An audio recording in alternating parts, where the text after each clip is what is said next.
Question 1 के according हमको पता है कि ये हमारा एक टर्मिनेटिंग रैशनल नंबर है और इसके डिनोमिनेटर में हमारे पास 2 की पावर 3 और 5 की पावर 2 है और हमको इसका terminating decimal expansion find out करना है। अब जब भी हमको किसी फ्रैक्शन को डेसिमल में कन्वर्ट करना होता है तो सबसे आसान फ्रैक्शन हमारा कन्वर्ट करने वाला वो होता है जिसके डिनोमिनेटर में हमारे पास 10 की पावर समथिंग हो। 10 हमारा होता है 2 इंटू 5, यहाँ पर हमारे पास 2 की पावर 3 है और 5 की पावर 2 है।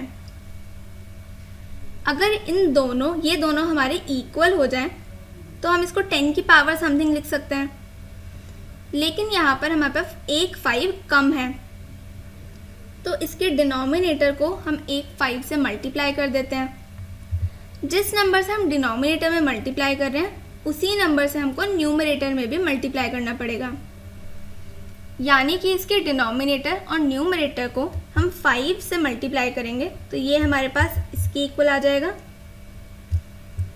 अब यहाँ से इसकी ये जो बेस है ये सेम है तो इसकी पावर हमारी ऐड हो जाएगी, तो ये हो जाएगा 5 की पावर 2 + 1 विच इज़ 3।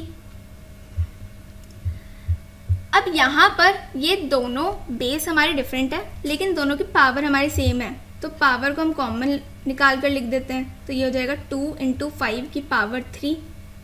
2 इंटू 5 हमारा 10 के इक्वल होता है तो ये हमारा हो जाएगा 10 की पावर 3 के इक्वल, और इसके न्यूमरेटर को भी हम आपस में मल्टीप्लाई करके लिख देंगे तो फ्रैक्शन हमारा बन जाएगा 115/10 की पावर 3। 10 की पावर 3 को हम एक्सपैंड करके लिख सकते हैं तो ये हमारा 1000 हो जाएगा। अब डिनोमिनेटर में हमारे पास ये 3 0 है और न्यूमरेटर में हमारे पास 3 डिजिट हैं जो कि है 115।